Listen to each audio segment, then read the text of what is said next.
Hey, everybody. You are about to hear a brief retelling of the movie A Beautiful Curse. Enjoy the movie.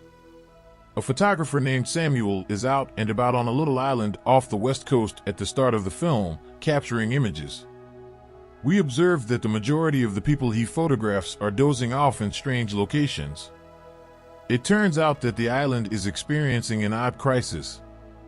A few days prior, people began to unexpectedly nod off during automobile rides, sauna sessions, and even underwater swimming. The onlookers were initially only perplexed, but they quickly discovered that the people who slept would not wake up, almost as if they were unconscious. In the last 72 hours, a number of medical professionals and researchers have visited the island, but nobody has been able to find a treatment for the rare epidemic. By now, everyone who lives on the island permanently has fallen asleep. The fortunate ones are in their homes, others are at work, and some are in their cars or the grocery store. Their body is operating normally, but if they are relocated from where they fell asleep, their pulse becomes unusually elevated. The circumstance is interesting in that those who were not prior to the occurrence a permanent resident of the island are unaffected by the phenomena. In order to keep track of the sleeping humans on the island, scientists have set up a camp and tagged each one of them. No reporter is permitted in the affected area at the moment, but Samuel has managed to slip past security and cross the border in the midst of the mayhem. He takes shots inside a sleeping-filled bus while on the excursion. He chooses to take a live goldfish with him after finding it in the possession of a woman.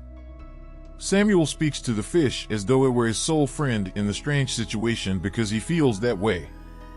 They eventually arrive at a home that appears nice enough to stay in for a few days. When Samuel quietly enters, she is asleep on her bed. Stella is her name, and she was fortunate enough to be among the last people to nod off. Samuel stays in the other room so as not to invade her privacy, oblivious to the fact that the researchers are stationed outside his home, watching over the property. He fears he will be punished if discovered because everyone who is aware has been instructed to leave the island.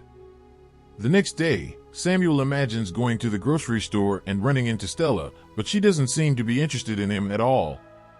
When he calls her by name, she asks him how he knows it, startling him into waking up. Samuel starts a new adventure on a new day as he talks to a sleeping Stella and tunes into the radio for the news. The pandemic is gaining global attention, and strange debates are beginning to surface. Samuel chooses to explore the island throughout the day after laughing at them. The first thing he sees is a handyman soundly sleeping affixed to a tree. In addition, he learns that the island's animals are still alive and wonders who is looking after them. He walks for approximately an hour until he arrives at the church, where many people are unconscious. After snapping a few photos, Samuel takes a seat and nods out. He is seated across from Stella in a restaurant in his dream. They converse about Samuel's activities on the island and act as though they had known each other for ages. Stella disapproves of him exploiting the circumstance for financial gain, but Samuel maintains that his motivation is the experience rather than financial gain. When he gets home later, he digs through Stella's stuff to locate her daily journal. He continues to dream about Stella while he reads it, strengthening his bond with her. She informs him in the dream that she was among the final people struck. Her piano teacher, who was sleeping in the middle of a lesson, was the first person she witnessed being unconscious. Stella responds that she was more confused when asked if she was afraid. When the medical professionals and investigators arrived, they found merely that the individuals shouldn't be taken from their sleeping locations. Stella laughs at the thought that if she gets out of bed, her heart might burst. Samuel then seizes the chance to inquire about her feelings after she goes to sleep. Stella characterizes it as a strange sensation. She began to lose herself in her bizarre, vivid visions, not noticing that she was drifting into a deep sleep. The scene shifts to the following day, when Samuel embarks on yet another journey. This time, he visits a new neighborhood and sees a car that is covered in balloons. He needs to dash back home after noticing the medical personnel nearby while attempting to take a picture of it. As taking enough photos, Samuel chooses to leave the island as the experience snaps him back to reality.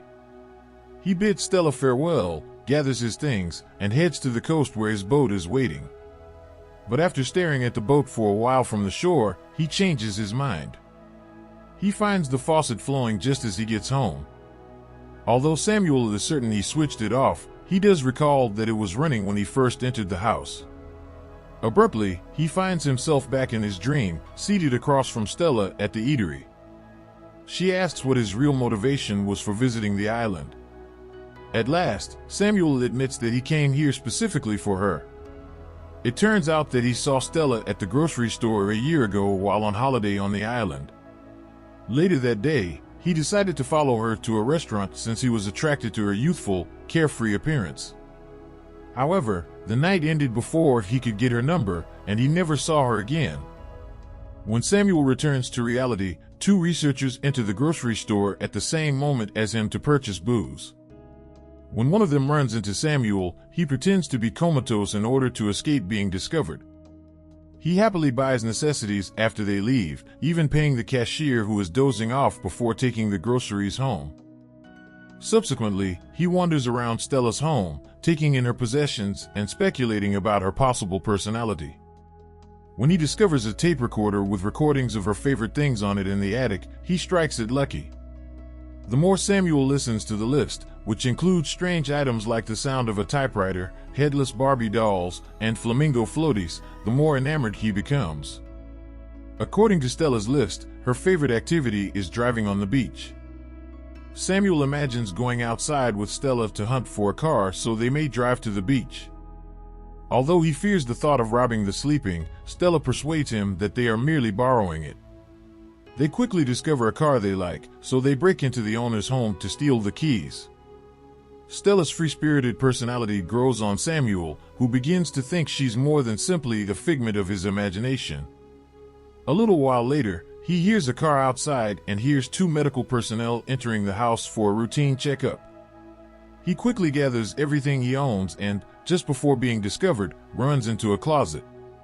Soon after, the employees examine Stella for any anomalies and depart. Samuel talks to Stella while lying next to her bed for the remainder of the day. He visits the attic once more the following day and plays the second segment of her tape. This time, she shares her dislikes and admits to feeling vulnerable and alone.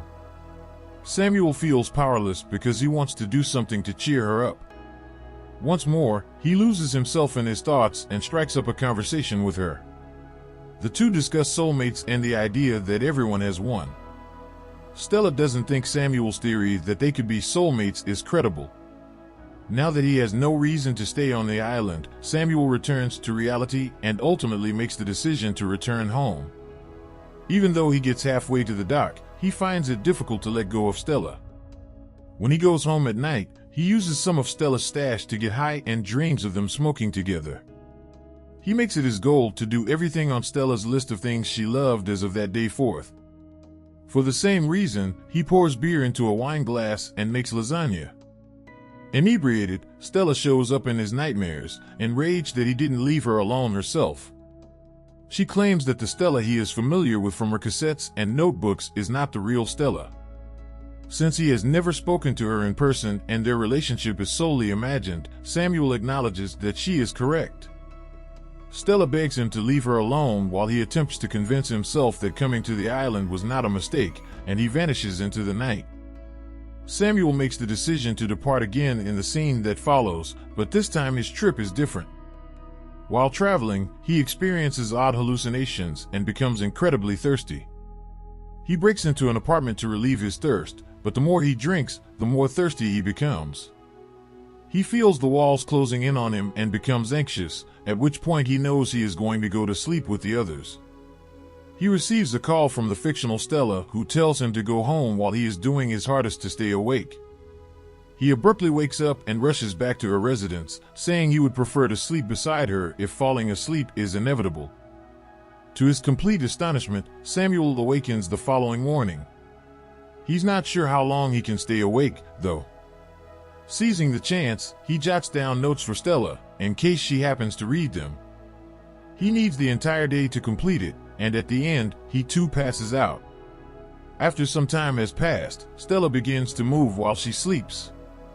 When she opens her eyes, fully awake after over a week of slumber, things take a turn.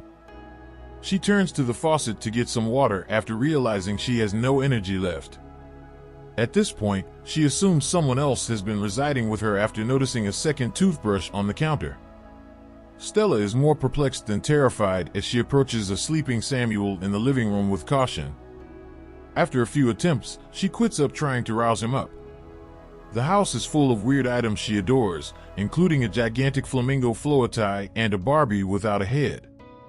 When Stella discovers that Samuel has read her writings and listened to her cassettes, her pleasurable surprise at their presence quickly fades. She finds the messages he made for her after hitting him multiple times out of wrath. In it, he tells her she's just like everyone else and apologizes for listening to her records. He asks her to be herself, but assures her that it's acceptable to feel alone and to fortify her defenses. As Stella realizes that the stranger in her home knows everything about her and that she too feels as though she has known him forever, the letters overwhelm her. Over the next few days, she has multiple dreams in which Samuel appears. Like he did with her in his dreams, they talk about his loves, dislikes, anxieties, and obligations. Stella is aware of their connection even though they haven't really met in person. She treats him with the same attention that he showed her. Then the following morning, Stella awakens to a welcome surprise after waking up later than normal. The couch that Samuel was sleeping on is no longer where he is. When the two first meet in the kitchen, they immediately get the impression that they are long-lost lovers getting back together. She is as excited to meet him as Samuel is, so he introduces himself and shakes hands with her. We are taken back to the bus where it all began in the last scene. When the woman whose goldfish Samuel had taken awakens from slumber, we notice that she is holding two fish rather than just one.